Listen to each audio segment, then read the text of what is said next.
Good morning, folks. Instructor Gaynor here. We're going to be talking about the chapters concerning natural law ethics and the fundamentals of ethics. And I'll be saying a few words about the Aquinas reading that was a parallel reading, or the corollary reading to it in the textbook, The Ethical Life. Now, this is the second of the normative theories that we will be addressing in this textbook. And I do have these notes that I'll be talking off of. Now, in a nutshell, natural law ethics contends that morality can be discovered by understanding our true or best human nature and doing our best to follow it. Now, I define it in a little bit differently than the textbook does, because the author defines it very broadly. Now, a person who supports natural law ethics would likely say that there are certain things fundamental to what it means to being a human, and certain things, certain ways of living our lives that is conducive to our thriving or living well. In other words, we're not just talking about merely existing. We're talking about living good human lives. Now, we'll talk about some examples shortly. Now, some of the issues, I better say this first. Folks, we talked about some of the weaknesses of the divine command theory. Now, most of those who subscribe to natural law ethics are, in fact, theists. The author of the text mentioned, in other words, they believe in God, or divine authorship of the cosmos. This is alluded to in the textbook. Now, while most natural law ethicists are, in fact, theists, they believe in a god or gods. Not all of them necessarily are. However, the majority are. This shouldn't surprise you, because the reading that you had in the other book was from a Catholic theologian, St. Thomas Aquinas. And by the way, he borrows heavily, conceptually speaking, from the ancient Greek philosopher Aristotle, who did also believe that there was a divine force that designed the universe, albeit he did not believe it was the Christian God, but he did believe in divine authorship, because the argument runs something like this: something as complex as the cosmos couldn't simply have come about by chance. The cosmos seems to have the marks of design. And things that are designed, it seems to me, can only come about if some intelligence imparts that design upon it. Now, folks, I just gave a very short version of what is sometimes called the teleological argument. You saw that word telos in the textbook. If something has telos, it means that it is well ordered. And the implication is well-ordered things don't just come about magically. There must have been some thing or some force, some being, that gave order to the universe. And because certain things have a particular order, and this is kind of an Aristotelian argument here, because things have a particular order, it is actually in the best interest of beings to actually figure out what that order is and to adjust their lives to it insofar as they can. If you figure out what you really are as a human being and you try to acclimate yourself to that, you will live a better, more decent life, rather than merely existing. I hope that helped a little bit. Now, that definition might actually save the natural law ethics at least a little bit from some of the onslaught that the author lodges against it. Because some of you probably noticed that the author seemed to criticize natural law ethics more so than support it. So I wanted to make sure to give natural law ethics a fair hearing before we, kick it to the curb, as the author seems to do. And by the way, that doesn't mean I'm going to kick it to the curb either. Because I hope you found out by now that even if there is no normative theory that is not without its flaws, almost every normative theory does have something valuable that we can learn from it or take from it. Anyway, made those remarks. Now, the author goes on to talk about some of the issues in ethics that natural law ethics tries to solve. I have those in the notes. I'm going to read them, and then I'm going to explain them. It tends to solve how morality can be objective. It's not just a matter of whim, how it can be objective, and how people and entire societies could be mistaken about morality. In other words, there might be a whole group of people that might have a mistaken view of human nature and what it is good for human beings to do. And thus they can be entirely off course. In other words, there might be entirely sick societies or large groups of people that might be mistaken about the good. 2, why morality applies uniquely to human beings. Now, there was a question about this in the homework. Now, most of you believe that there is something that exists called the laws of nature. In other words, there are physical laws by which the cosmos abides.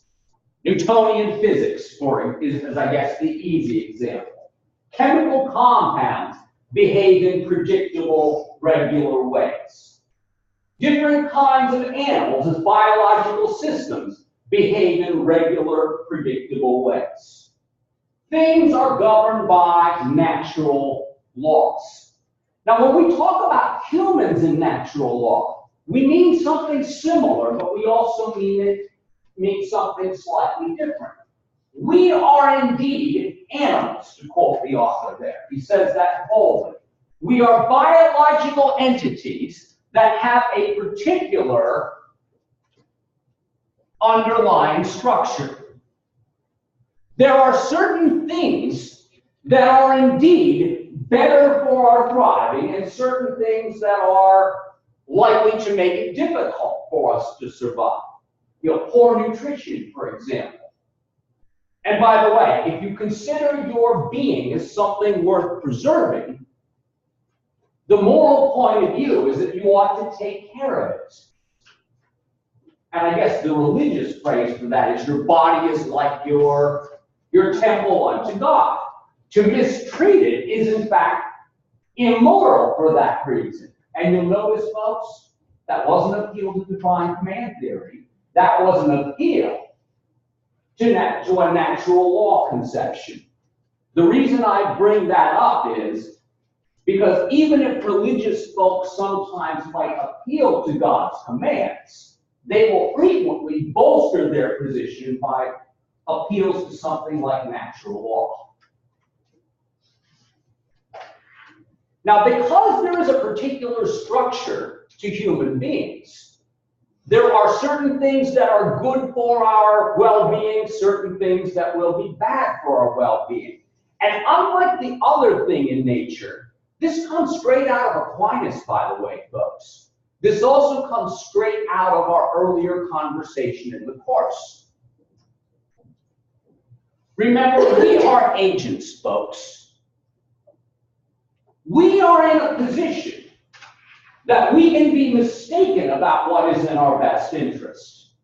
In other words, we can get natural law wrong, and that is how we can go astray. Now, there's, of course, another way we can do so. We can see the natural law clearly, and then we might do what? We might decide to flout it. In other words, we have the power of what philosophers have referred to as volition. That's just an old-fashioned word for what you folks call free will. In other words, you have the ability to see something and actually do something that is not in your best interest. Now, of course, it's not good for you, but it's what somehow makes us part of nature, but also somehow outside of nature in some sense. Because we can actually make these choices about flouting the moral law. And this is why morality, even in the natural law sense, applies uniquely to human beings. And this is why the author of the text argument about, well, if it doesn't happen in nature, it must be immoral. Wait a minute, man. Other animals in nature are not moral beings. They are not agents. So comparing us to animals is not an argument that will work here. And I think we kind of vaguely alluded to that in the introductory chapter anyway. Next. Natural law ethics has a clear and accurate account of the origins of morality. The origins of morality are basically built into the nature of our being. We merely have to rationally reflect and to see it clearly, according to this account. Well, see it clearly and then, of course, do our best to abide by it. Now, finally, it addresses one of the major problems in moral philosophy, and you will need to pay attention to this. Because the author runs through it fairly quickly, and admittedly, it is a little bit thick for some people. Deep, if you will. And this problem in moral philosophy that he's talking about is deriving what ought to be by understanding what is the case. Now, this is an issue in the history of philosophy that really goes all the way back to the ancient Greeks. It has sometimes been called the is-ought distinction. You might hear it called the is-ought distinction. In the context that we're talking about, it's something you might also hear referred to as Hume's fork. Now, the reason why it is called Hume's fork often is because he is one of the modern philosophers who highlighted this problem in a very clear and elegant way. Now, Hume contends that all of our ideas that we have, and where do ideas exist, folks? They exist in these peculiar places called minds. Ideas are a source of knowledge, or they are what we call our knowledge. Now, there's two types of ideas that we can have in our mind, according to Hume. What the author calls conceptual truths. David Hume, in his work, he calls them relations of ideas. Now, let me give you an example of a conceptual truth. A triangle is a three-sided regular polygon. That is a true statement about the nature of what we call a triangle. It is conceptually true. The same way that 2 + 3 = 5 is conceptually true. It merely talks about how we relate ideas to one another. And you'll notice they looked a lot like definitional truths. That would be accurate. Now, the other kinds of ideas that we have in our mind, now the author of our text called them empirical truths. This is because they relate to our experience of reality that we get through our what? Thank you. Yeah, we get it through our sensory experience. Now, the phrase that we find in Hume for talking about what the author labels empirical truths are, he calls them matters of fact. Now, folks, this will come up again, interestingly enough, when we talk about moral skepticism very late in the course. But what David Hume argues is our moral claims actually don't fit into either one of these categories. Because moral claims are what?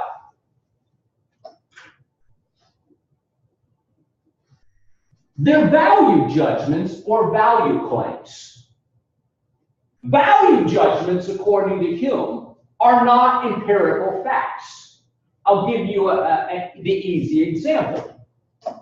Abortion is immoral because it ends a life that has value. That is a value judgment a person might make.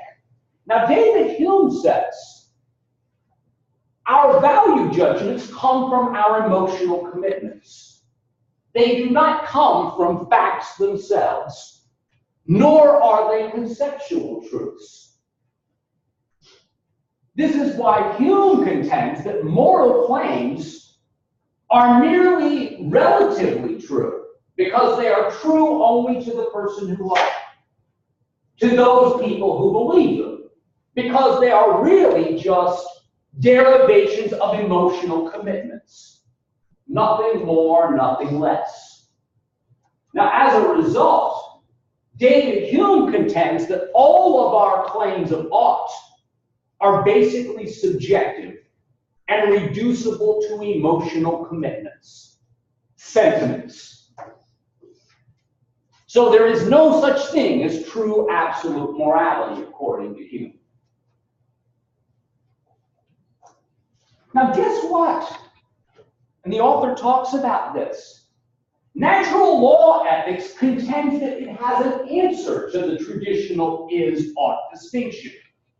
And I'll state it, and the author doesn't necessarily agree or disagree with it. So I'm really just laying out how natural law ethics contends that it solves this problem.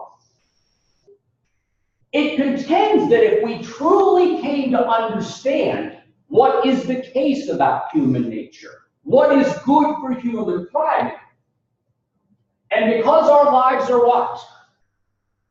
Our lives are good things. Our lives are valuable things. We can actually derive what ought to be the case from what is the case. Because according to natural law ethics, what ought to be the case is actually directly related to empirical truths about what is good for human thriving. Did that clarify the author's explanation, I hope? The author contends that if we understand our true human nature, understand what is empirically good for human thriving, we can also derive what we ought to do. Because we ought to do those things that are good for human thriving. Now keep in mind, this doesn't mean just what's good for you. Because guess what? According to natural law ethics, all human lives are valuable things. Because living things, such as ourselves, actually want to do what? If their wiring isn't broken. They actually want to live well. They want to thrive. The problem is, we are sometimes mistaken about how to go about doing that. And sometimes the wires get crossed. That's a metaphor for what? A person who is mentally ill may want to do what? May get severely depressed and want to off themselves. I'm using one of the author's examples. But keep in mind, simply because you may want to off yourself does not mean that it's what? It doesn't mean that it's good. It's certainly not good for whom? It's certainly not good for you and for anyone else who intimately cares about you. Now, I'll give you another example. The author contends, and you'll find this out later on when we do moral problems, but most people who support natural law ethics will, generally speaking, be against, guess what? Abortion. Most of them, generally speaking, will be against abortion. Now, the argument is that living things that have intrinsic worth, and by the way, according to natural law ethics, not all things have the same level of worth. For example, mosquitoes have less value than human beings because they're not what? They are not rational moral agents. This is why natural law ethicists are likely to argue what we'll see later called the unequal value thesis. As a matter of fact, we'll see that in the moral problem section. Why?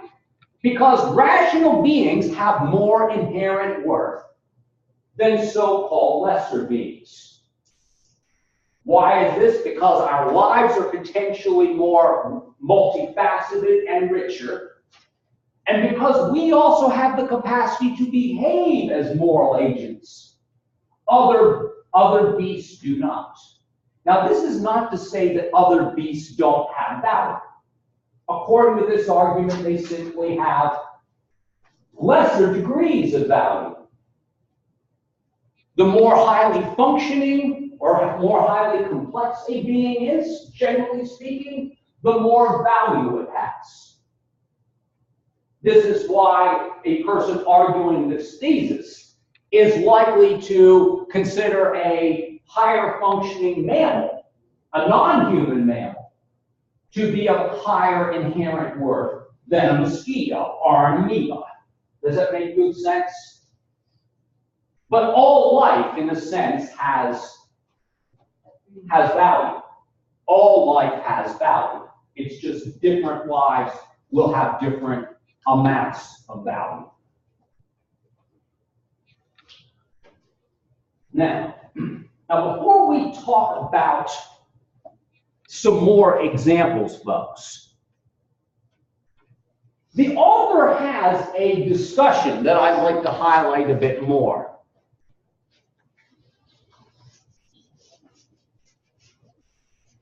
One of the key arguments in favor of natural law ethics will be through the lens of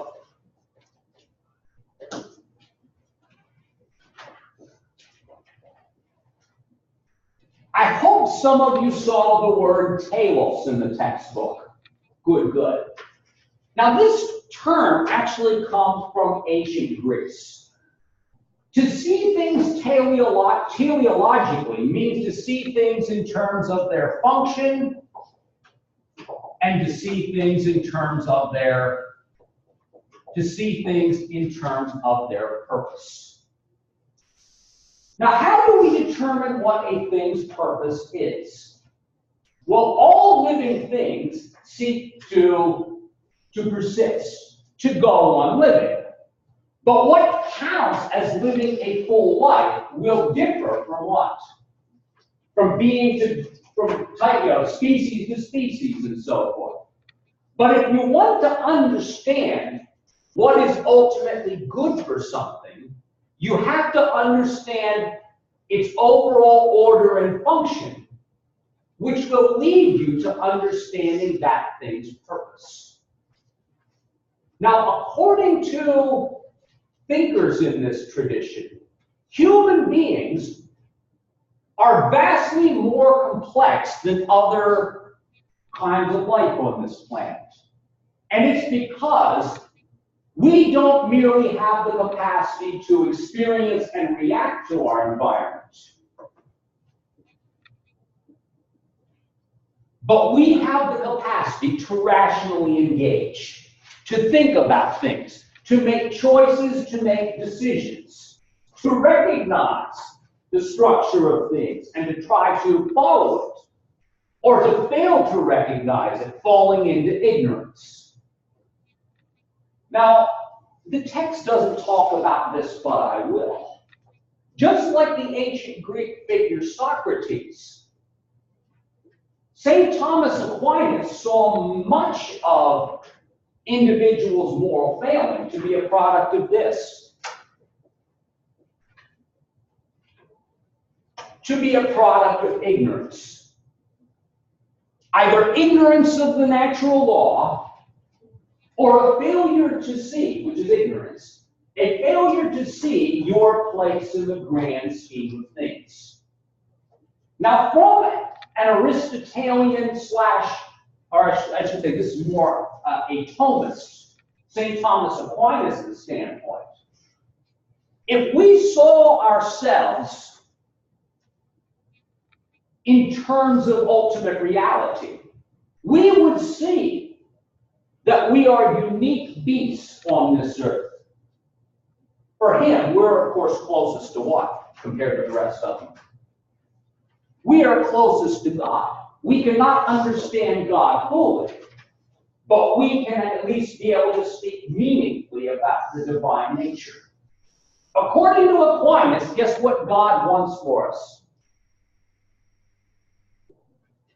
He wants the good for us. Even though it's quite possible for us to do what?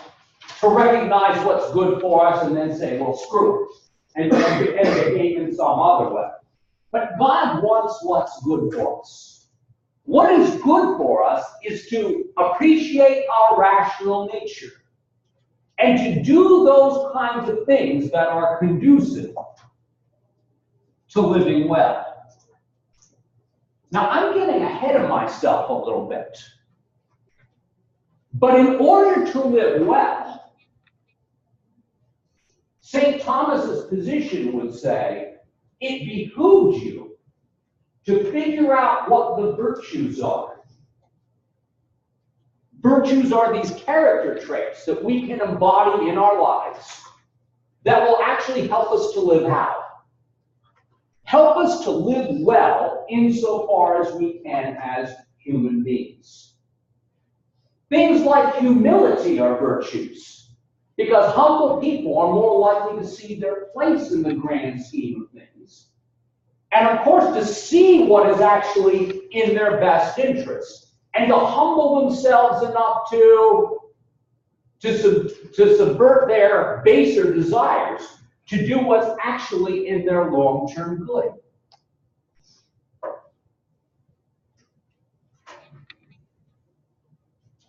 Now, the reason why we have a purpose, according to this argument, and admittedly, this has origins all the way back in Aristotle, because there is a design to things in nature.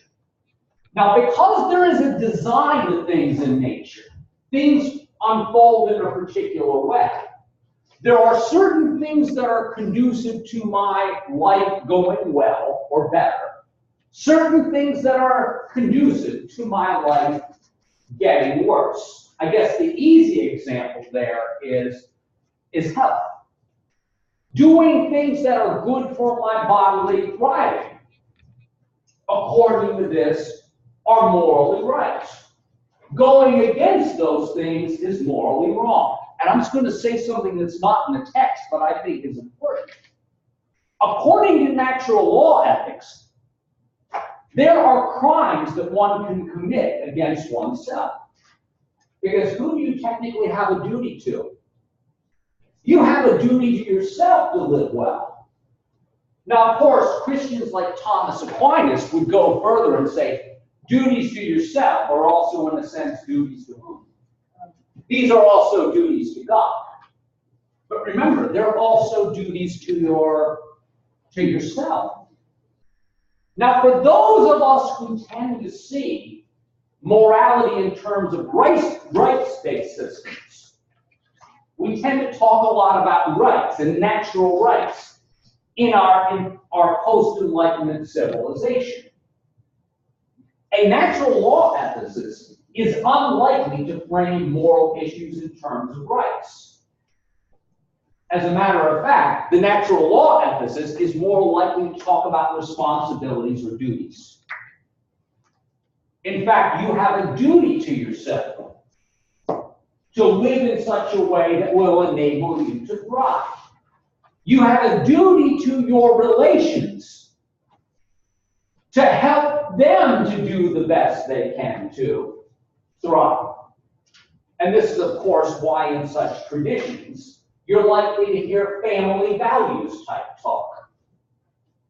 Because family units are an interconnected web that can actually help one another to thrive better. Or a failing family unit can go against that principle. Now,